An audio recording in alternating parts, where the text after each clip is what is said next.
Continuing on from what we just learned from Allie, I will be talking about the gods and goddesses from the Inca mythology.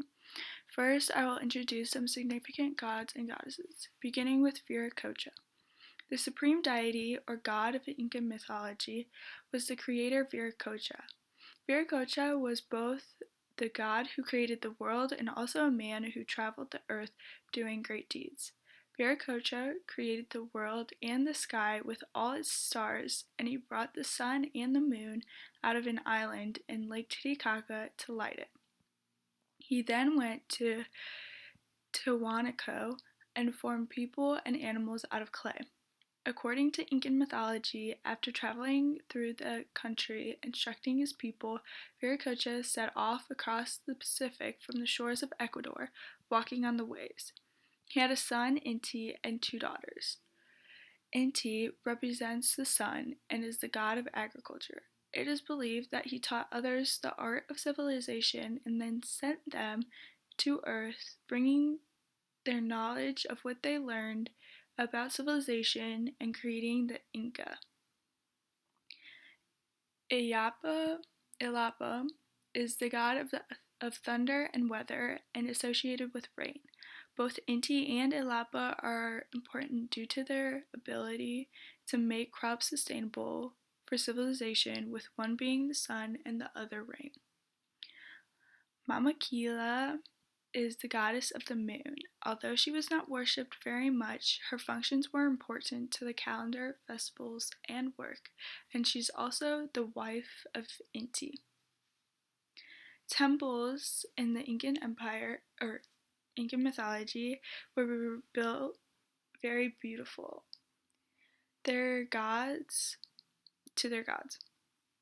The most important temple was the Coricancha which was built in the heart of the city of Cusco to the sun god Inti. The walls and floors were covered with sheets of gold. There were also gold statues and a huge gold disc that represented Inti. Coricancha means golden temple. Huacas were sacred places or objects to the Inca. A huaca could be man-made or natural, such as rocks, statues, caves, waterfalls, mountains, or even dead bodies. The Inca prayed and offered sacrifices to their huacas, believing that they were inhabited by spirits that could help them.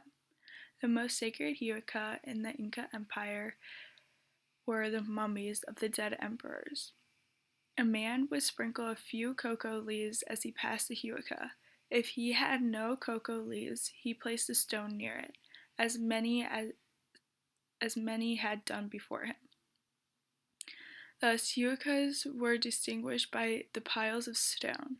If he had nothing at all to offer, he pulled a few hairs from his eyebrows and lashes and blew them toward the shrine.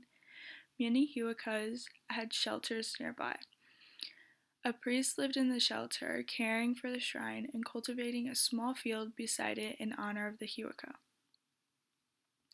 The afterlife in Inca mythology has strong beliefs. They took great care in embalming and mummifying the bodies of the dead before burial. They brought gifts to the dead that they thought the dead could use in the afterlife. The Inca felt so strongly in the afterlife that when an emperor died, their body was mummified and left in their palace. They even kept some servants to watch over the dead emperor. For certain festivals, such as the Festival of the dead emperors were paraded through the streets. Heaven. The Inca believed that the heavens were divided into 4 quarters. If a person lived a good life, they lived in the part of heaven with the sun, where there was plenty of food and drink. If they lived a bad life, they had to live in the underworld, where it was cold and they only had rocks to eat.